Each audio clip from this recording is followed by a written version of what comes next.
waktunya sudah habis. Silakan teman-teman fokus lagi, kembali lagi. Kita akan lanjutkan ke materi yang pertama, yaitu tentang epidemiologi penyakit tular vektor yang akan disampaikan oleh Bapak Arda Dinata. Beliau adalah ahli counseling S2 dari UGM. Bahkan nanti teman-teman boleh diskusi atau men-sharing yang tertarik dengan materi yang akan disampaikan. Kepada Pak Arda, waktu dan tempat saya persilakan. Ya, Bismillahirrahmanirrahim. Assalamualaikum warahmatullahi wabarakatuh. Terima kasih Ibu Neneng atas kesempatannya. Saya diamanai untuk kita mengingat kembali terkait apa tadi? Epidemiologi penyakit tular vektor, ya.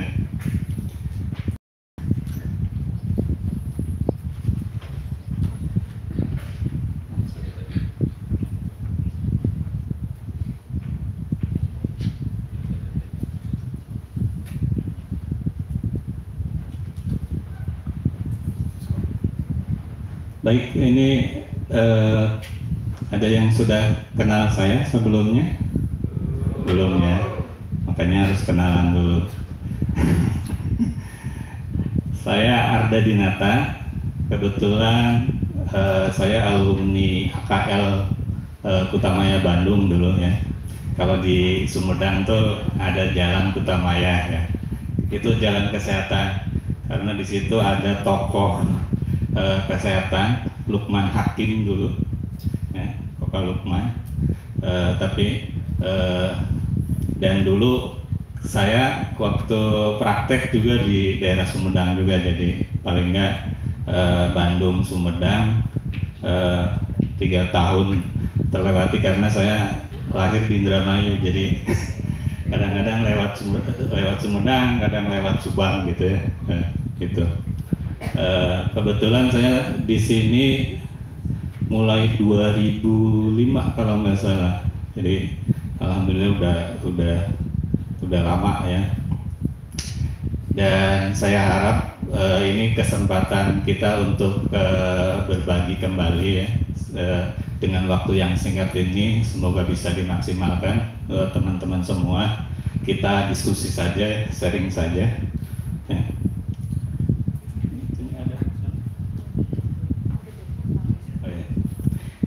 Baik, saya ini sebenarnya yang zoonosis nanti bonus ya, daripada saya harus membuang slide yang sudah saya bikin. Jadi nanti kalau ada waktu saya kasih sampaikan. Dan ini adalah buku saya, teman-teman. Ini sebenarnya catatan ya. Jadi saya ingin mengingatkan teman-teman bahwa menulis itu adalah sesuatu yang harus dirutinkan, dan itu tidak ada ruginya ya. Saya terus terang menulis karena aku butuh dari zaman mahasiswa, orang rantau gitu ya, kekurangan kiriman dari orang tua itu sangat mungkin dialami ya. Ini ada yang di luar Sumedang? Sumedang semua? Ada yang sudah bekerja? Ada. Nah, berarti nanti diskusinya semoga bisa lebih asik lagi ya. Jadi 2 buku ini, jadi biasakan teman-teman mengalami sesuatu, entah itu di pelajaran kuliah atau nanti sudah kerja, itu kita tuliskan ya.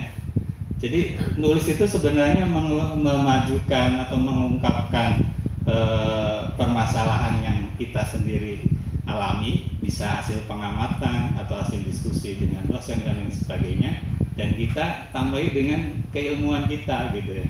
Sudah aja itu aja, karena tulisan itu cuma 3, pembuka, isi, penutup. Nah ini seninya di situ nanti ya. Apakah panjang pembukanya atau isinya sebagainya, itu sebenarnya itu ya. Yang selanjutnya ini, tangan saya berminyak ya. Dan ini saya mengelola 3 web, nanti silakan teman-teman bisa berkunjung ya. Ini yang pertama yang di bawah, insanitarian.com, ini khusus tentang kesehatan ya. Jadi saya biasa berbagi ketika ada alumni, kebetulan saya sebelum PNS juga saya mengajar, jadi termasuk di di Sumedang tuh banyak alumni counseling saya juga di rumah sakit dan di dinas itu ada. Jadi ketika ada masalah tuh wajar ya Pak ya, mahasiswa tuh walaupun udah lulus, kalau kita kedekatannya kuat biasanya menyampaikan sesuatu, dan saya daripada ada yang nanya lagi dan yang nanya lagi, akhirnya saya ditulis gitu ya. Jadi silakan berkunjung di insanitarian.com. Kalau yang kedua ini produktif menulis, khusus tentang kiat menulis gitu ya, yang saya pelajari, yang saya lakukan, saya sharing di situ. Silakan. Insya Allah kalau yang bisa mempraktekkan ini, menulis bukan sesuatu hal yang sulit ya. Dan yang paling atas itu blog saya sendiri, itu catatan harian yang coba saya tambahkan hikmah gitu. Jadi sebenarnya tulisan kalau walaupun sepele, tapi kita tambah nilai plus, itu akan lebih menarik gitu ya. Oke, selanjutnya Ibu. Nah, bicara surveilan, tadi walaupun kita epidemiologi, itu payungnya nanti ujungnya surveilan juga kita ya. Teman-teman udah dapat materinya di perkuliahan? Udah kan? Nah, sebenarnya apa kata kunci dari surveilan yang harus kita pegang? Ada yang tahu? Kalau dari pengertian ini kan pengumpulan, pengolahan, analisis, dan interpretasi data secara sistematik dan terus-menerus. Kalau salah satu poin ini hilang, itu bukan surveilan. Contoh, misalnya teman-teman ngedata cuma sekali, bukan, itu cuma pendataan saja. Surveilan itu ada rentang waktunya, jadi ada waktunya. Makanya nanti ada kata kunci ketika kita belajar epidemiologi itu apa? Ada 3 poin. Ada yang tahu? Bicara epidemiologi itu pasti bicara apa? Manusia, tempat, waktu. Ya, ingat-ingat ini akan melekat dan menurut saya singkat, ringan, tapi ini sangat esensinya, sangat mengilhami terkait kalau kita belajar epidemiologi apapun itu ujungnya. Ya. Karena nanti di tular vektor ini kita kan macam-macam yang akan kita coba bahas. Gitu ya. Jadi kalau nggak ada salah satu, bukan survei untuk namanya. Terus yang kedua yang harus dicatat juga, bisa diklik lagi. Nah, harus diinformasikan, didiseminasi. Apa itu diseminasi? Menginformasikan kepada kelompok tertentu atau individu, biar apa? Kalau kita dikasih informasi biar apa? Biar tahu. Kalau sudah tahu, keinginan kita sebagai seorang program misalnya apa? Apakah sekedar tahu? Sekarang di masyarakat yang pengetahuan tingginya banyak, tapi yang kita harapkan adalah gitu. Selain tahu, dia juga mengerti, terus melakukan apa yang ingin kita sampaikan gitu. Jadi kalau hasil surveilan teman-teman lakukan itu tidak diinformasikan secara cepat, tepat kepada sasaran, itu tidak termasuk surveilan. Hanya kayak model saya sekarang, hanya mengajarkan, hanya menyampaikan gitu ya. Itu yang kedua. Terus yang ketiga, ya ini pasti dua hal ini akan ujungnya nanti kita akan ada manfaat yang bisa kita sampaikan, kita ambil gitu ya.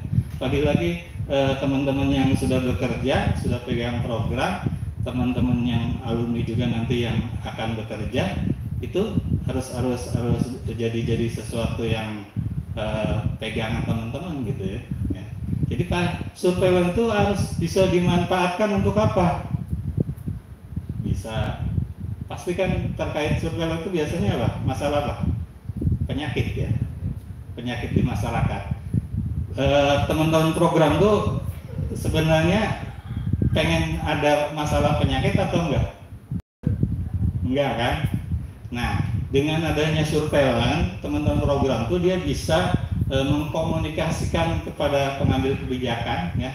Kalau level Puskesmas misalnya kepala Puskesmas gitu ya di dinas, dan itu harus diinformasikan gitu ya, disampaikan, dan jangan sampai teman-teman sudah capek mendata dan lain sebagainya, sudah diolah, dianalisis juga gitu ya, tapi tidak disampaikan sehingga kemanfaatannya akan berkurang gitu ya. Baik, untuk selanjutnya ini kita akan coba saya kira ini hanya pengertian, bisa dilihat Ibu Neneng. Cuman saya ingin menyampaikan itu yang ditandai merah itu adalah titik poin ya teman-teman. Jadi ketika kita bicara epidemiologi itu di situ ada kata kunci frekuensi, distribusi, dan faktor-faktor yang menyebabkan penyakit tertentu. Saya sengaja ambil poin-poinnya biar teman-teman lebih mengingat gitu ya, lebih gampang untuk mengingatnya gitu. Jadi kalau frekuensi itu apa? Teman-teman pernah main dadu kan? Dialungkan gitunya, turun, keluar 5, terus dialungkan lagi 3, 5, ternyata frekuensi yang banyak keluarnya adalah angka 5 misalnya. Berarti frekuensi itu adalah apa? Ya, tapi dia dalam satuan waktu ya. Ingat, jadi batasannya ada waktunya, tidak sembarangan. Jadi udah ada batasan. Terus distribusi ya. Laki-laki, perempuan gitu ya. Sudah bekerja, belum bekerja. Artinya apa? Kita bicara ideologi itu berarti ada pengelompokan ya. Pengelompokan dalam rangka nanti untuk terkait keinginan kita terhadap penyelesaian masalah penyakit tertentu gitu ya. Sedangkan penyakit tular vektor saya kira udah umum, bisa lanjut Ibu ini. Jadi terus lanjut saja, ini nanti bisa teman-teman baca, tinggal kita gabungkan ya. Nah, saya ingin menekankan ini beberapa resiko ya, faktor yang mempengaruhi penyakit tular vektor. Teman-teman merasakan nggak sih kenapa sekarang penyakit demam berdarah sering timbul gitu ya? Hampir tiap tahun ada aja, Sumedang malah sekarang masuk ya Pak. Aduh, Jawa Barat ini mendominasi ini. Kabupaten Bandung, Kota Bandung, ini, termasuk Sumedang gitu ya. Itu kenapa kira-kira menurut teman-teman? Apakah dari 5 item ini merasa di daerah Sumedang juga ternyata ada hal yang mungkin belum tergarap secara maksimal gitu ya? Saya berharap teman-teman sambil melihat, sambil mendengar, sambil membayangkan kondisional di wilayah teman-teman semua ya. Kita lihat yang pertama, perubahan lingkungan fisik ya. Kalau di Sumedang pertambangan ada? Galian ada ya. dan itu ada yang sudah ngambil atau kakak kelas mungkin yang ngambil terkait penelitian galian gunung gitunya, tanah gunung terhadap perubahan lingkungan dan penyebaran penyakit vektor gitu ya. Itu sesuatu yang memang ada hubungannya, ada korelasinya gitu. Dan ini secara dasar memang kita sampaikan ya, apapun kegiatan manusia yang merubah lingkungan itu akan berdampak terhadap habitat yang ada di lingkungan tersebut gitu ya. Jadi pertambangan, industri apalagi, nah ini pembangunan perumahan. Saya lihat Sumedang beda dengan Sumedang yang dulu.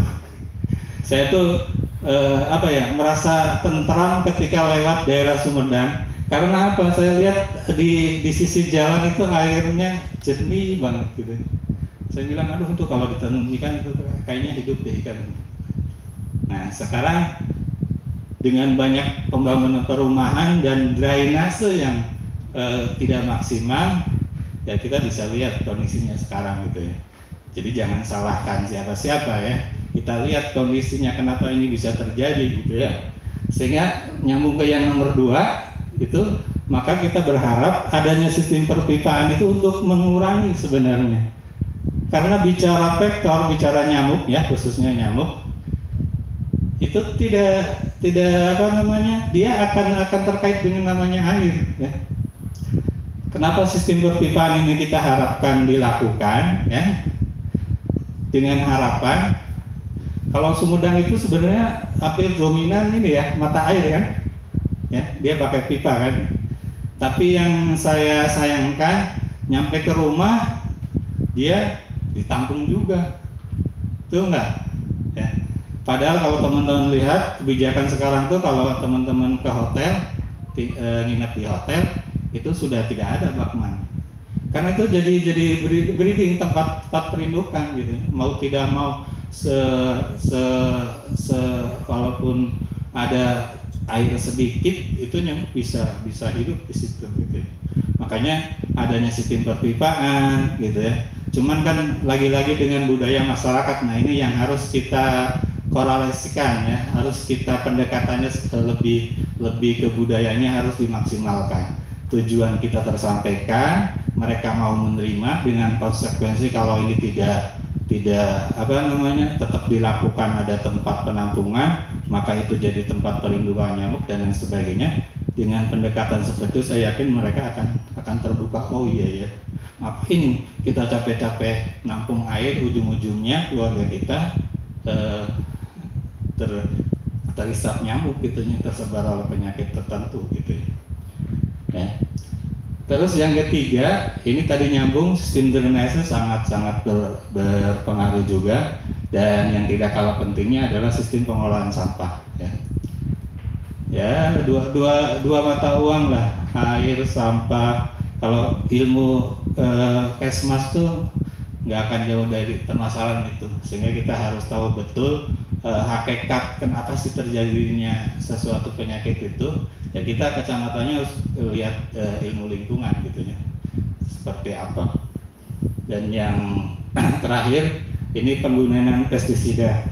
Kenapa sekarang misalnya banyak di program pestisida yang digunakannya sudah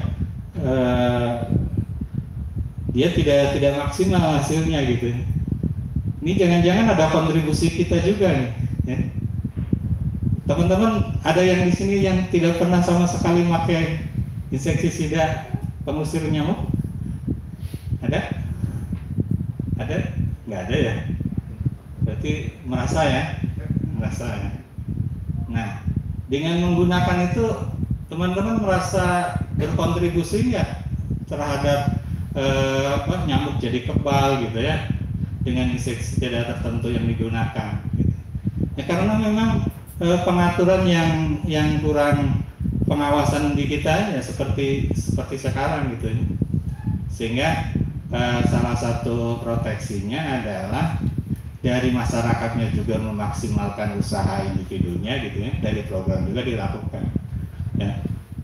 Mungkin fogging itu sangat membantu ketika itu fokus ya.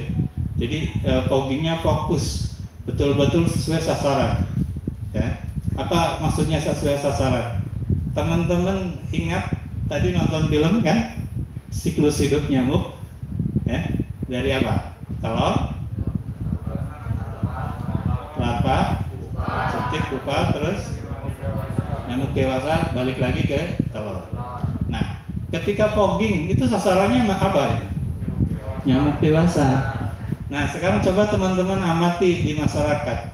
Ketika melakukan fogging itu, apakah dia dilakukan penyelidikan epidemiologinya enggak? Apakah di situ dominan jentik, pupa, atau nyamuk dewasa? Atau bahkan masih bertelur gitu ya? Nah ini, karena saya mengamati, nanti teman-teman udah keliling ke belum ya? Nanti bisa lihat. Jadi dari pupa ke nyamuk dewasa itu hitungan jam. Jadi misalnya sekarang teman-teman nanti lihat di insektarium ada yang udah jadi pupa. Nah nanti 1 jam kemudian tuh dia bisa udah jadi nyamuk dewasa gitu. Makanya ketika fogging dilakukan gitu ya, padahal di situ di daerah itu misalnya dominannya kondisinya banyaknya pupa gitu ya daripada nyamuk dewasanya, maka jangan heran. Kok sudah di fogging, ada masyarakat yang bilang gitu kan? Kok udah di fogging tapi nyamuk masih banyak saja gitu ya. Jadi fenomenanya seperti itu. Jadi itu bukan sesuatu yang aneh. Selanjutnya, nah ini tujuan jelas ini manfaatnya luar biasa teman-teman. Kenapa saya yakin kenapa Universitas 11 April ya, 11 April ini juga belajar ke sini, kita diskusi di sini. Materi ini penting. Coba aja kita lihat. Surveillance itu satu memprediksi dan mendeteksi dini. Ya. Jadi data itu ya sebagai pegangan teman-teman di program. Oh kira-kira kapan di puncaknya terjadinya kasus misalnya. Sehingga apa yang harus dilakukan sebelum dan sesudahnya. Itu data dari surveillance metodologi. Ini sangat bermanfaat gitu ya. Kalau yang kedua memonitor, mengevaluasi ini adalah satu rangkaian yang memang harus dilakukan dan itu ingin kita memperoleh itu gitu ya. Dan yang ketiga ini yang menurut saya karena di masyarakat ya di program itu masalah banyak ya. Tapi tangan terbatas, tenaga terbatas, waktu terbatas, dana terbatas. Sehingga kita harus menentukan yang namanya skala prioritas. Nah, dengan data surveillance dari banyaknya program penyakit yang ada di misalnya di puskesmas atau di dinas, itu kita bisa menentukan prioritas. Jadi jangan serakah kita pengen menggarap semua tuh. Kita harus punya satu pilihan. Oh, untuk tahun anggaran depan saya prioritaskan misalnya pengendalian DBD nih. Filariasis nanti di habis ini gitu. Itu harus dilakukan dari mana? Dari pendataan surveillance epidemiologi ini ya. Terus yang selanjutnya ini monitoring juga ini sangat terkait. Dan ini yang kelima ini kalau misalnya teman-teman tidak sanggup untuk melakukan, bisa join dengan teman universitas, dengan teman-teman yang mau tugas akhir gitu. Tapi idenya disampaikan gitu seperti tadi. Ini nih di Sumedang ada pembangunan sering ada penggalian tanah gitu ya, gunung. Ini setelah ini dampaknya seperti apa? Kita kaji gitu. Nah, hasilnya kita sampaikan ke teman-teman program. Saya yakin teman-teman program sangat senang dengan aktivitas ini gitu ya. Untuk selanjutnya kita lihat ini terkait kegiatannya. Jadi ini saya rangkum tadi yang sudah disampaikan. Jadi surveillance epidemiologi itu pengumpulan data, tapi tadi ya waktunya terukur, batas waktunya juga jelas gitu ya. Terus ada pengolahan data, analisis dan interpretasi data, penyebaran informasi. Nah, yang menurut saya yang masih belum maksimal adalah penyebaran informasi dan analisisnya ya. Dan ini saya kira tugas teman-teman pendidikan nih, akademik yang mahasiswa menganalisis. Jadi nggak usah teman-teman data tuh sebenarnya sudah ada ya di teman-teman program. Kalau teman-teman bisa memaksimalkan, membantu menganalisisnya, itu bisa juga ya jadi tugas akhir seperti itu kan. Sangat-sangat mungkin gitu ya. Tinggal kita memaksimalkan analisisnya nih ya, dari beberapa faktor yang ada gitu ya. Kita potret gitu. Sehingga saya yakin teman-teman di program pun akan senang gitu ya dengan kegiatan yang dilakukan mahasiswa maupun akademik gitu ya. Terus yang selanjutnya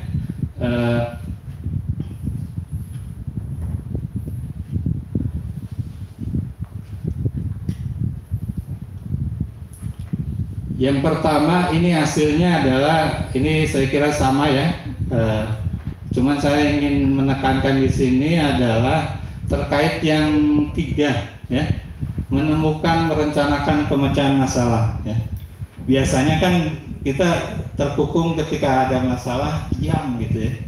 Padahal banyak sumber yang bisa kita manfaatkan, yang bisa kita kolaborasi gitu ya. Ini bagi teman-teman yang sudah bekerja, manfaatkan lain. Misalnya di Sumedang ada universitas. Jangan sungkan untuk, karena yakin ini sumber ilmu gitu ya, kita datangi. Jadi kalau punya permasalahan jangan pendam sendiri. Belum di tiap organisasi profesi kita punya organisasi, ya, sehingga hidup gitu ya. Karena ini kan jangan sampai di masyarakat, dunia masyarakat dengan pendidikan ada ada jarak yang tidak menyatu gitu ya. Padahal kalau dikolaborasikan, dikerjasamakan, itu saya yakin hasilnya luar biasa ya. Jadi jangan kalau ada masalah, jangan menganggap itu hanya masalah sendiri gitu ya. Pasti ada jalan keluar. Saya punya prinsip berjalan saja, nanti di tengah jalan itu pasti ketemu jalan. Ya, itu saya punya prinsip itu. Jadi berjalan saja, nanti di tengah jalan, nanti di tengah jalan itu pasti ketemu jalan. Jadi ketika ada permasalahan, teman-teman nggak usah khawatir ya. Hadapi, yakin itu nanti ada bantuan. Karena bagi Muslim kan ya, masalah itu diapit dengan apa? Dua kemudahan, tuh, ya. Jadi gedean mana? Masalah apa? Kemudahan. Kemudahan. Ya. Jadi ingat ketika ada masalah itu jangan dipendam sendiri sehingga kita bisa cari solusi ke sumber-sumber yang bisa kita minta bantuan gitu ya. Sehingga dari itu kita bisa merencanakan ya, secara maksimal potretnya di wilayah kerja kita gitu. Ini bukan nanti teman-teman kalau sudah bekerja pasti ketika bicara epidemiologi itu wilayah kerja teman-teman gitu cakupannya ya. Kalau wilayah lain itu hanya sebagai referensi masukan buat kita gitu ya.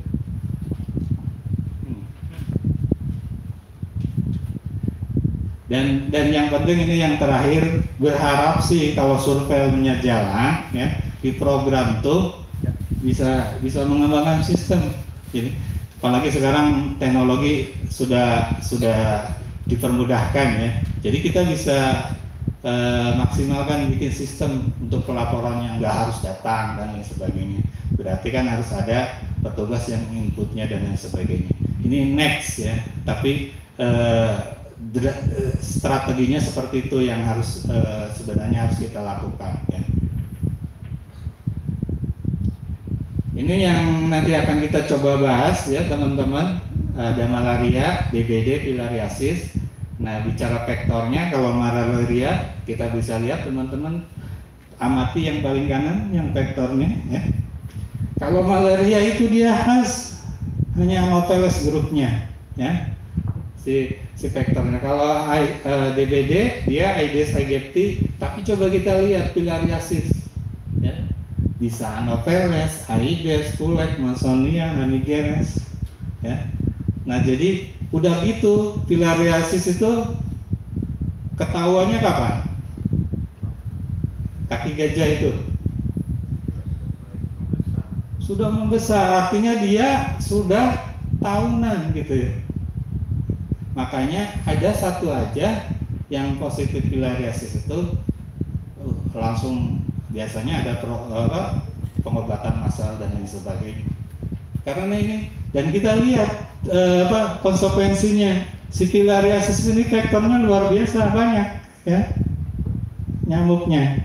Dan kita bisa lihat ini nyamuknya ada di sekitar itu. Tadi kan udah nonton filmnya ya.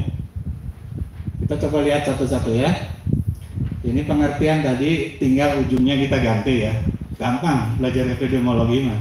Ya, ujungnya kita mau epidemiologi apa nih? Sekarang DBD. Ya tinggal tambahin tadi pengertian. Itu ada frekuensi, distribusi, faktor risiko tentang apa? Terkait penyakit DBD gitu. Sama nanti malaria juga kayak gitu, filariasis juga kayak gitu. Nah, yang lebih pentingnya adalah setelah pengertian ini ya. Ini saya kira teman-teman sudah tahu ya, saya sekilas saja ini menyampaikan. Dan yang terakhir ini yang tadi saya bilang, di situ muncul Kabupaten Sumedang. Ya. Ini yang data terakhir yang saya dapat dari medsosnya Kementerian Kesehatan.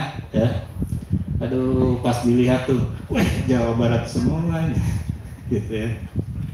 Ya ini tugas kita ya teman-teman. Ini pasti ada sesuatu yang harus kita maksimalkan sehingga kasus ini tidak terulang kembali dan jadi beban pemerintah daerah gitu ya.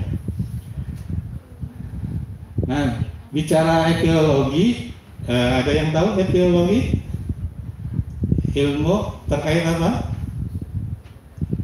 Hubungan sebab akibat, ya, kausalitas, ya. Terus apa lagi? Ya pokoknya mah sebab akibat kenapa terjadi ini pasti ada sebabnya gitu. Nah sekarang kita lihat terkait DBD, kita lihat, oh virusnya dengue, terus genusnya virus, familinya Papiragae, terus melalui gigitan nyamuk, kuncinya gigitan nyamuk gitu. Nah sekarang kita lihat, ternyata dia punya varian yang macam-macam si virusnya.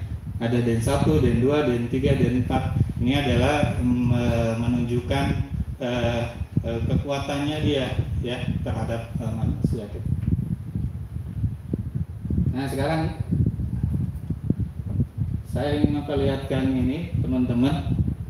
Tadi tidak di awal saya mempertanyakan kenapa DBD sering terjadi di masyarakat dan bahkan tiap tahun ada aja gitu ya.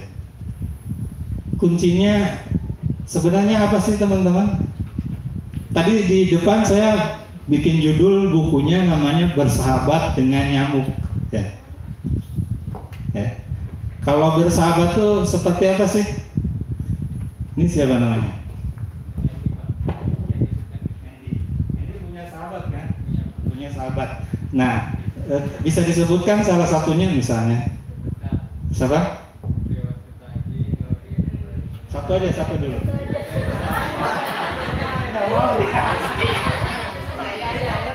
Oke, baik. Kalau gitu saya generalisasi aja. Kalau ketika kita punya sahabat, kita pasti tahu kan, dia kebiasaan tidurnya kayak gimana, makannya kayak gimana, kan gitu paling enggak. Ketika misalnya beraktivitas seperti apa, sehingga kita bisa melakukan pendekatan secara lebih maksimal kan.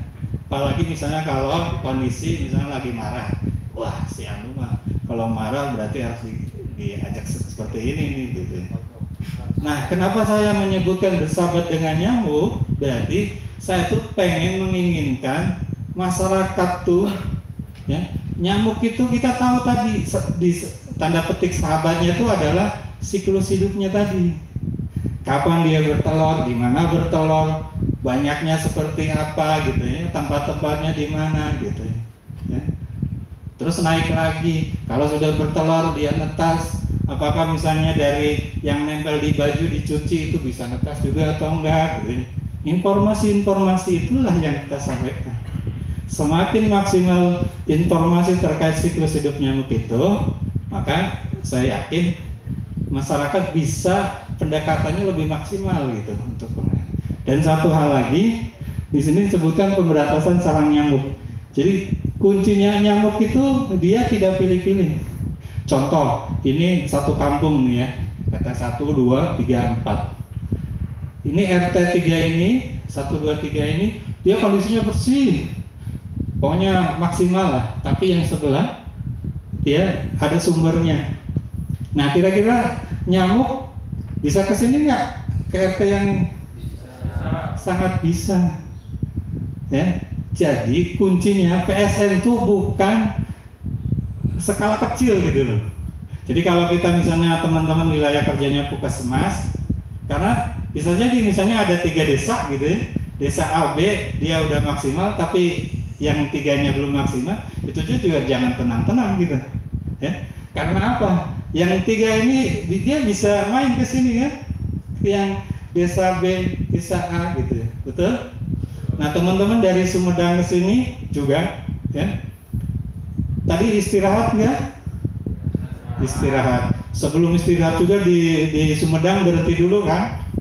Nunggu teman-teman kumpul semua. Nah kira-kira kemungkinan ada nggak masuk nyamuk yang masuk ke bus? Ada, ya. Dan teman-teman bisa amati kalau naik transportasi umum, ya.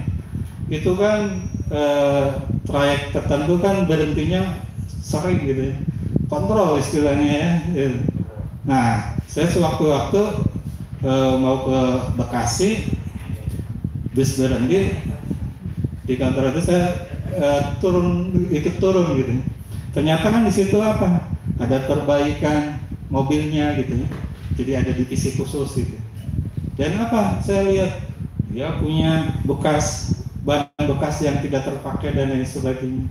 Di sebelahnya ada kebun, saya pura-pura aja diinjak-injak gitu. Kok baru-baru nyenggol aja udah gitu ya nyamuk. Nah bayangin, itu kan ada hitungan menit ya istirahat di situ.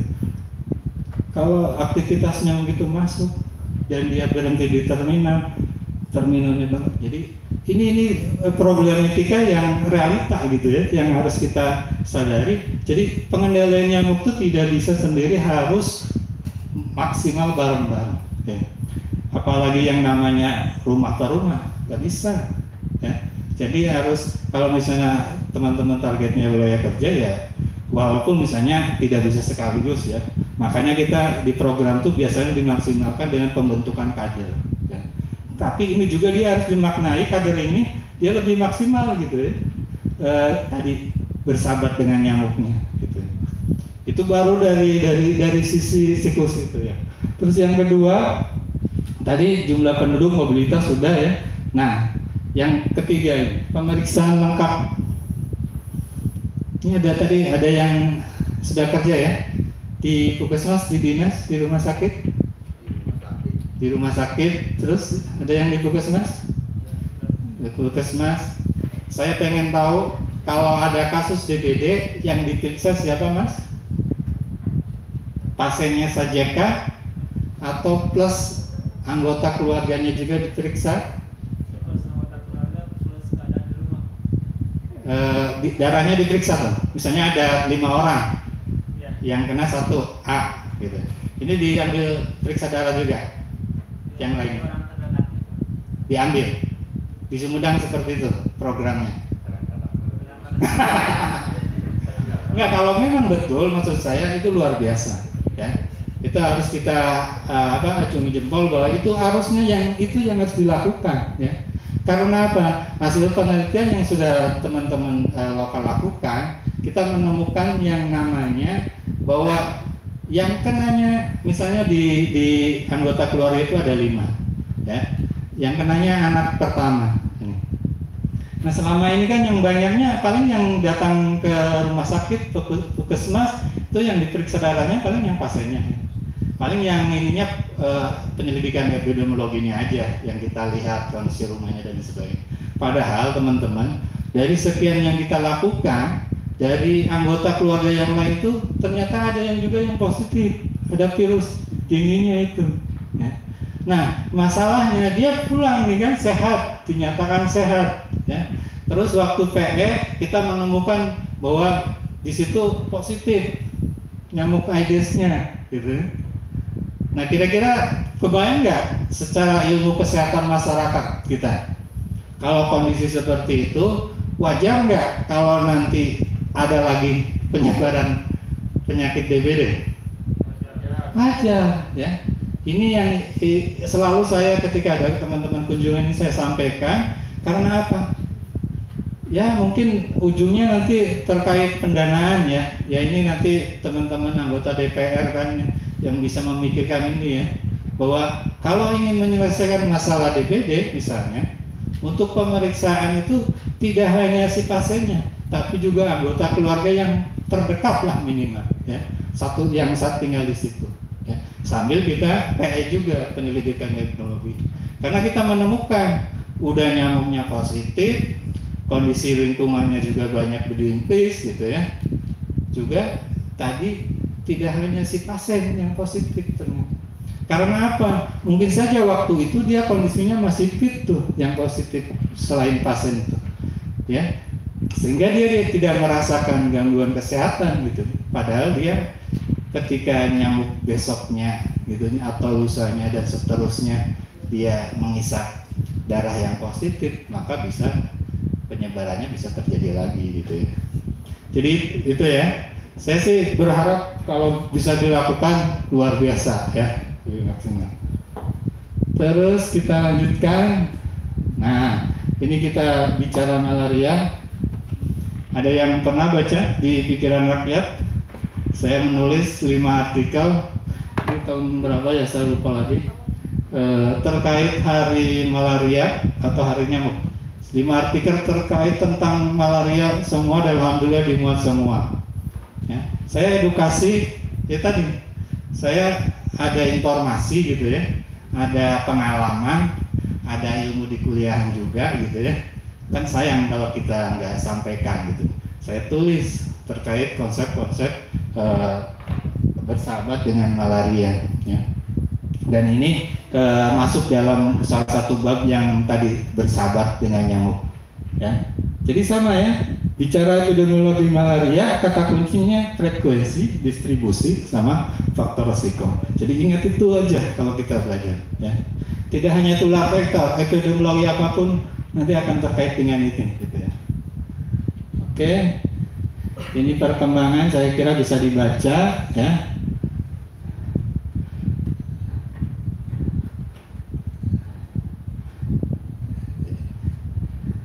Nah ini penyebabnya ya teman-teman. Kalau tadi virus, ini plasmodium. Kalau malaria macam-macamnya, vektornya Anopheles. Nanti bisa teman-teman baca. Ini data terakhir yang dari Kemenkes saya coba sampaikan. Terus, nah saya ingin melihat ini. Ini nanti praktek nangkap nyamuk malam. Oh enggak. Oh, open lab aja. Ya, baik. Ya. Oke. Nah, ini teman-teman, kenapa saya nanyakan? Ini data ini kelompok umur, ya, kecenderungan prevalensi ini didapat tuh dari aktivitas tadi di awal, surveillance epidemiologi terkait penyakit malaria.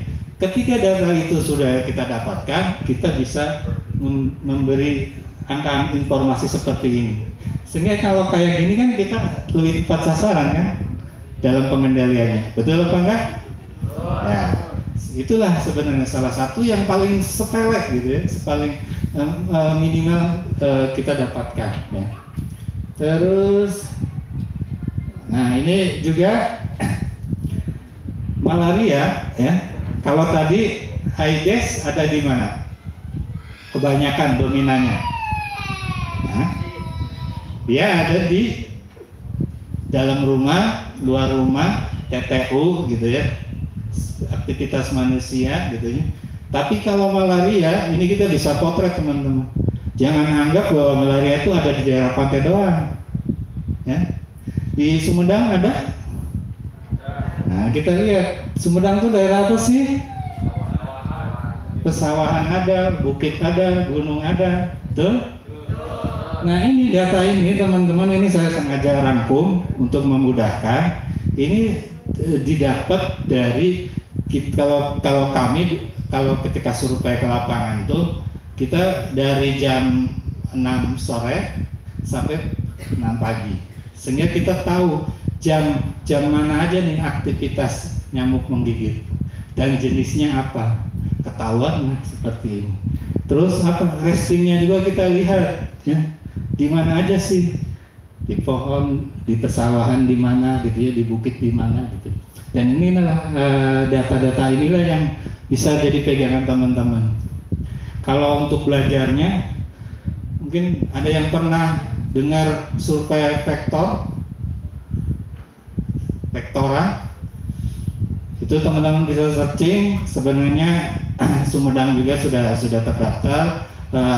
Yang dominan tuh di daerah Sumedang apa saja jenisnya. Jadi kita bisa memanfaatkan data yang ada lah ya, secara nggak harus kita melakukan, sehingga kita ada pegangan. Karena untuk belajar identifikasi ini saya sendiri sampai apalagi mata saya udah nggak kuat. Dia kan kalau identifikasi kuncinya apa teman-teman? Genera aja lah, jangan spesies. Belajar entomologi ini ada? Atau vektor? Dapat nggak? Nah, ya ini hanya menyampaikan. Kalau untuk identifikasi genera nyamuk, biasanya saya pakai tangan. Kalau nyamuk tuh bagian nyamuk dibagi berapa bagian secara ini? Bagian atas apa? Kepala, abdomen, baru kakinya ya. Di kepala tuh ada yang namanya, yang paling tengah apa namanya? nanti pasti dikasih ada ya, dikasih ya, nanti lebih detail lagi. Ada trombosis yang ngisap, terus di samping kiri kanannya itu namanya palpi. Jadi kalau saya mengingatnya untuk memudahkannya pakai tangan ya. Nanti materinya detailnya nanti habis sesi saya akan disampaikan. Itu terkait identifikasi. Jadi memang ada ilmu tersendiri, tapi minimal kita dengan ada data ini kita lebih berbahagia. Jadi lebih tahu gitu. Oh, kalau di pegunungan jenis malarianya ini, di perbukitan, di sawah seperti apa ya. Terus nah ini nyambung dengan tadi yang sudah saya sampaikan ya. Dengan kita melakukan penangkapan dari jam 6 pagi jam 6 sore sampai jam 6 pagi, itu kita tahu jam-jam produktif nyamuk mengisap itu seperti apa, jenisnya apa. Kira-kira tujuannya untuk apa? Kalau dari sisi ilmu kesehatan masyarakat, dengan mengetahui ini kebiasaan ya, tadi kan bersahabat tuh kita tahu kebiasaan. Kalau nyamuk malaria kebiasaannya seperti ini, tujuannya kira-kira apa? Ujungnya kan tadi untuk pengendaliannya biar maksimal kan. Contoh misalnya yang banyak baru sampai jam 6 sore, jam 7 ke bawah aktif-aktifnya gitu ya. Sehingga apa? Orang yang beraktivitas di jam tersebut ya nanti diseminasinya, menyampaikan informasi ke masyarakatnya. Itu apa yang harus dilakukan? Ada proteksi diri. Karena kalau tidak, maka dia punya konsekuensi, punya kecenderungan dia akan tersebar kena gigitan malaria gitu. Data ini penting ya. Sama dengan DBD juga, kalau kita punya datanya kita bisa lebih maksimal menginformasikan ke masyarakatnya ya. Oke, selanjutnya ini yang terakhir, filariasis kaki gajah sama ya, kata kuncinya harus ingat ada frekuensi, distribusi, sama faktor resikonya ya. Apalagi kalau epidemiologi kita mengenal segitiga juga ya, itu pasti melekat. Selain tadi 3 yang di depan apa? Manusia, tempat, sama waktu gitu ya. Jadi nggak tahu nih, luar biasa nih, 3 semua itu nih. Jadi kita rada ini kalau ujian mengingatnya, kalau saya dulu ujian tuh senengnya esai, sehingga apa yang ada dalam pikiran saya bisa tersampaikan gitu, daripada harus memilih. Udah wah lacur, kalau salah udah salah gitu ya.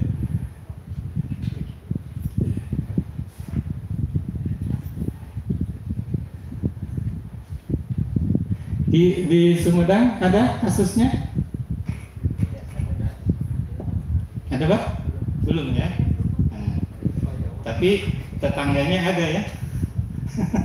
Nah ini yang dikhawatirkan tadi saya ingatkan, filariasis ini nyamuknya satukah, banyakkah yang bisa menyebarkan? Banyak. Kalau tadi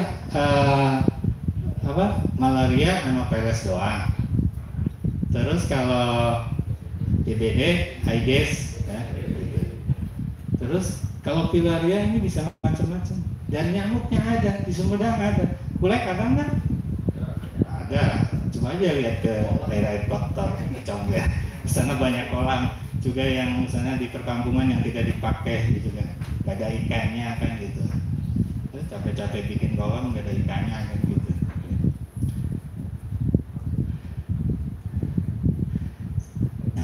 Dan teman-teman, tadi kan saya bilang di awal, dan yang khas dari filaria itu kita ngambil darahnya nggak sembarangan, ya.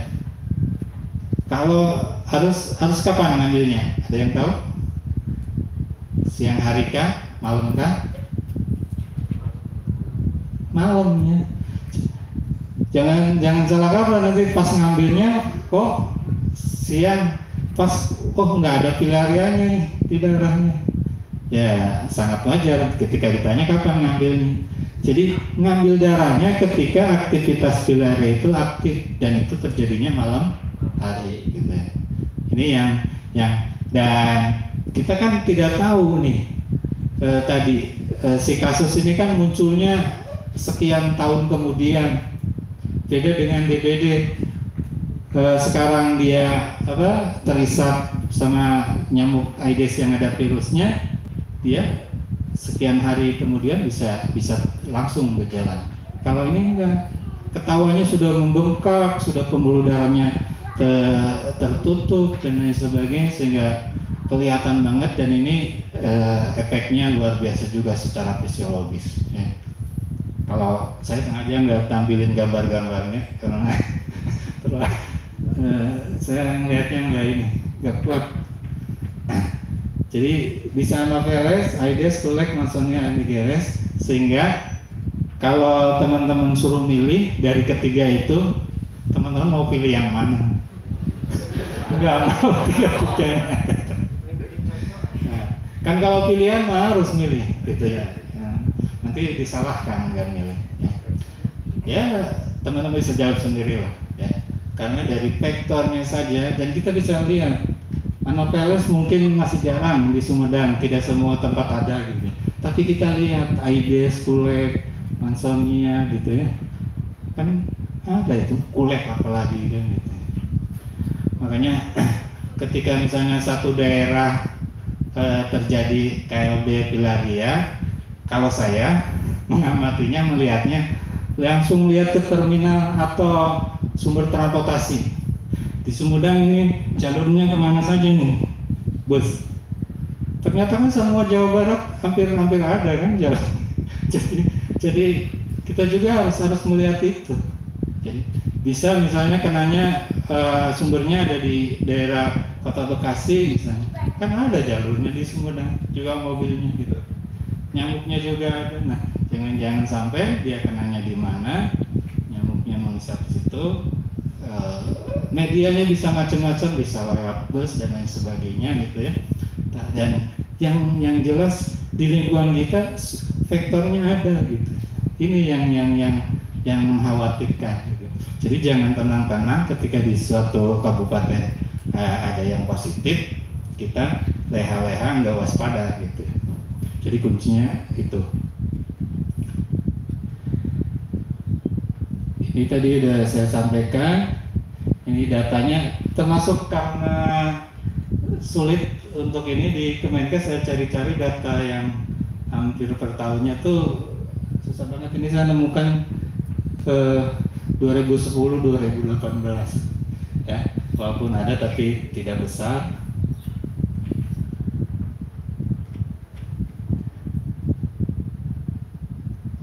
Ya kalau kebiasaan mah sama dengan kita tadi tahu siklus hidupnya, kita akan tahu karena kita tidak bisa beneran. Jadi bicaranya nanti nyamuk apa dulu nih, kebiasaannya seperti apa.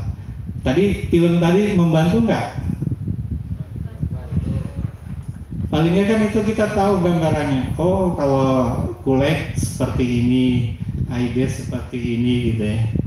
Dan kita sih kemarin coba syuting film baru ya, Ibu Nenek update ini karena tadi namanya masih lokal, masih P2B 2 gitu.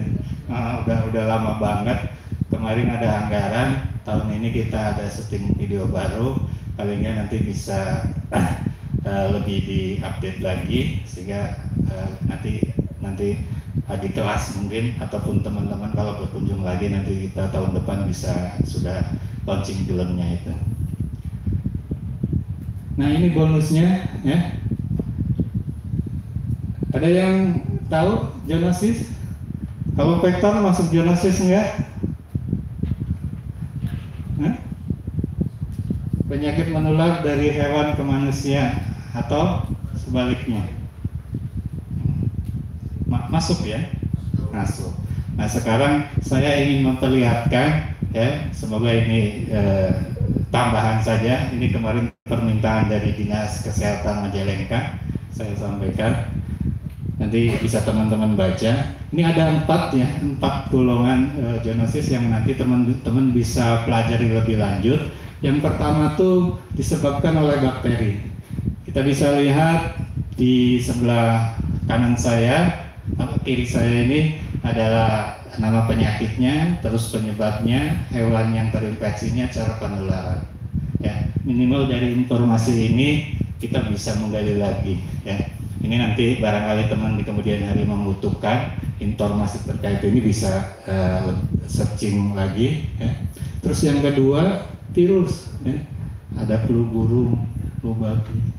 Jadi ilmu Kesmas tuh, ya, nggak akan basi, benar betul? Ya. Tinggal kitanya gitu ya, karena ini terus berkembang. Ya. Ya, ada flu burung, flu babi, rabies. Nah, rabies nih, saya kira di Sumedang banyak yang punya. Itu juga kan di daerah pegunungan sangat penting mereka bagi petani. Nah, kita jaga kondisi penyakitnya gitu. Ya. Itu PR lagi gitu ya, kerjaan lagi yang harus kita lakukan. Jadi saya bilang tadi harus ada prioritas. Kalau pengen semua, udah deh, lelah kita sendiri, capek gitu ya. Udah kapasitas kita terbatas gitu ya, sumber dana juga terbatas gitu ya. Terus yang ketiga, ini terkait parasitnya. Nah, ya, tadi termasuk filariasis masuk juga. Nah, yang paling bawah ini ada yang sudah pernah baca kasusnya. Ya. Jadi tidak hanya nyamuk gitu ya, lalat, terus apalagi tikus. Ya. Jadi banyak yang harus kita pelajari lagi. Tinggal nanti konsen teman-teman ketika sudah bekerja di apa, ya, paling nggak dasarnya ada, kita bisa lebih maksimalkan, gitu ya. Biasanya kalau terkait sapi daging itu kalau kurban baru deh rame-rame muncul gitu ya. Gitu ya. Padahal teman-teman departemen peternakan juga sebenarnya dia melakukan gitu screening itu. Tapi informasinya kan kadang-kadang nggak nyampe juga ke kita. Dan ini yang keempat, jamur, ya. Saya kira itu Bapak dan Ibu, teman-teman semua, semoga bermanfaat. Ya. Mohon maaf bila ada kekurangan. Saya kira itu yang bisa saya sampaikan. Kalau ada yang perlu didiskusikan, boleh. Ada? Iya.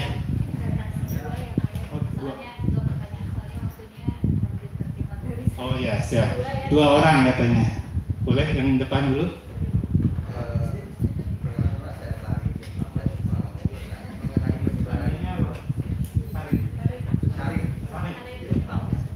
Mengenai penyebaran informasi yang Bapak sampaikan tadi, dari awal terbentuknya Litbangkes ini kan berfokus di penelitian ya Pak. Sampai sekarang sudah beberapa penelitian yang dilakukan dan produk hasil penelitiannya kan berbentuk jurnal atau misalkan publikasi lainnya ya Pak. Nah, untuk tahun 2022 sekarang ini sudah berapa publikasi ilmiah yang telah diluncurkan oleh Litbangkes? Kemudian apakah ada portal yang untuk bisa kami akses untuk hasil-hasil penelitian tersebut? Dan untuk dan biasanya kan Pak, penyakit yang ditimbulkan nyamuk seperti yang tadi Mas sering malaria, demam berdarah, pneumonia, dan kaki gajah. Untuk sampai dengan sekarang ini, apakah Litbangkes menemukan adanya evolusi virus ataupun bakteri yang ada di dalam nyamuk yang bisa berpotensi menyebabkan KLB ataupun berpotensi menyebabkan pandemi di kemudian harinya? Luar biasa pertanyaannya. Baik, saya lupa tadi di depan, harusnya saya menyampaikan. Jadi teman-teman,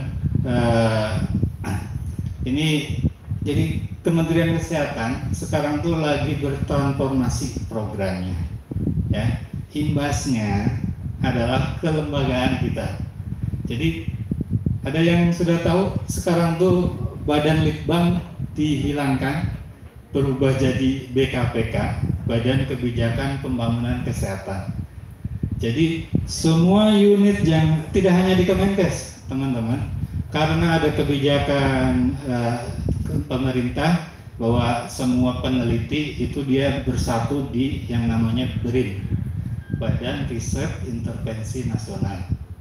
Nah, kemarin nih kita ya di Loka dan satker yang lain yang ada di bawah Badan Litbang ada pilihan, Pak. Jadi kan kita nih ada peneliti di sini dan Litkayasa sama tenaga yang lain. Yang fatal itu adalah yang paling urgen diselesaikan itu adalah peneliti. Jadi ditawarin tuh, termasuk saya, Anda mau pindah jadi mau tetap jadi peneliti atau pindah ke fungsional yang lain gitu. Resikonya apa? Kalau tetap di peneliti berarti Pak Anda harus pindah ke BRIN gitu ya, tidak di Kemenkes lagi. Sama di kelautan, di agama, di semua kementerian dan lembaga yang ada unit litbangnya itu harus gabung ke BRIN gitu. Sehingga apa dampaknya? Nah, sampai hari ini teman-teman ya ini ya nasib ya kali ya. Jadi yang UPT ex UPT Badan Litbang termasuk Lokal Litbang Pangandaran ini statusnya masih Lokal Litbang, padahal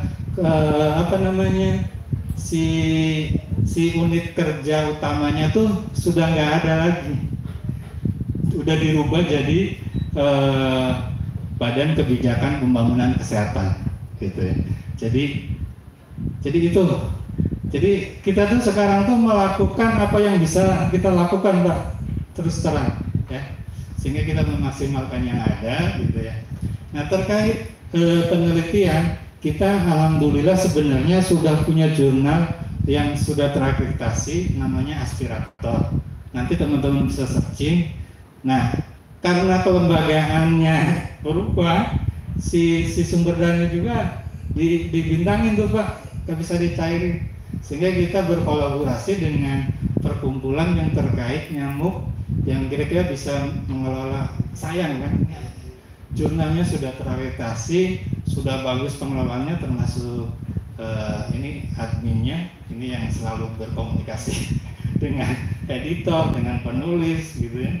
Itu akhirnya kita berkolaborasi menyerahkan ke perkumpulan entomologi ya, PEKI ya, gitu ya, sehingga masih tulisan paling enggak kontribusi. Silakan teman-teman kalau mau menulis, mau melihat hasil publikasi ada, tinggal di searching jurnal Aspirator pasti muncul.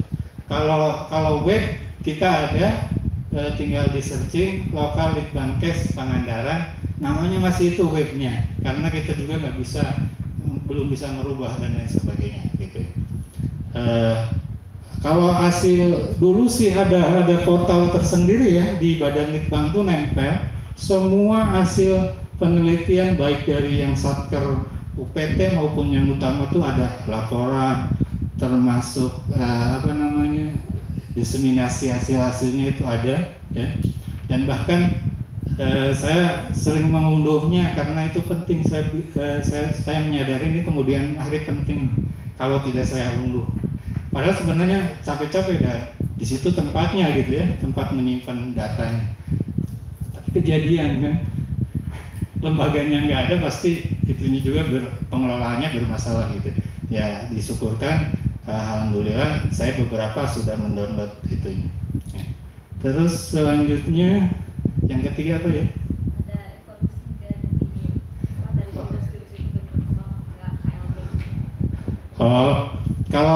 Kalau teman-teman lihat yang di UGM Jogja yang terkait Bogoria yang kita tanam itu sebenarnya adalah, kalau beberapa hasil penelitian yang terbit di jurnal kita aja menyebutkan bahwa sebenarnya sudah ada itu terjadi ya.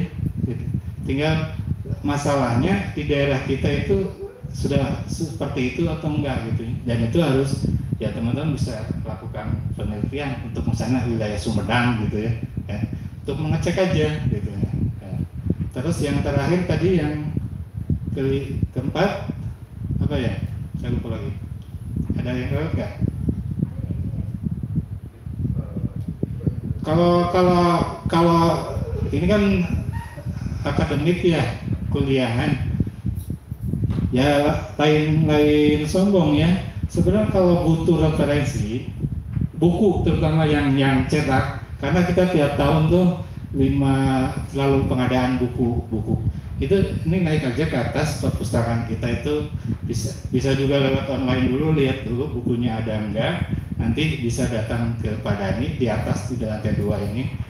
Itu kalau saya bilang dulu daripada tempat saya kuliah gitu ya. Karena kebutuhan tadi teman-teman peneliti majukan tuh. Saya butuh buku ini buku ini. Jadi tiap tahun ada terus nama terus. Jadi nanti bisa teman-teman lihat. Termasuk kita tuh dikirimin jurnal tidak hanya milik kita, dari kolega yang lain juga ngirim ke kita. Gitu. Bahkan dulu waktu masih Badan Litbang tuh jurnal se-Indonesia ya, baik itu milik kita Pangandaran, Salatiga, Banjarnegara, semua ada tuh seluruh Indonesia jurnalnya. Dan saya kira masih bisa diakses sih sekarang. Tinggal pakai kata kunci aja untuk itu. Oke, yang kedua, yang terakhir siapa tadi? Udah? Oh ya, maaf ya. Baik, terima kasih teman-teman. Semoga sehat dan sukses selalu. Saya mohon maaf bila ada hal yang kurang berkenan ya. Jangan lupa calling saya kalau ada hal-hal yang bisa kita diskusikan. Saya sangat senang sekali. Terima kasih. Saya mohon maaf bila taufiq wal hidayah. Assalamualaikum warahmatullahi wabarakatuh.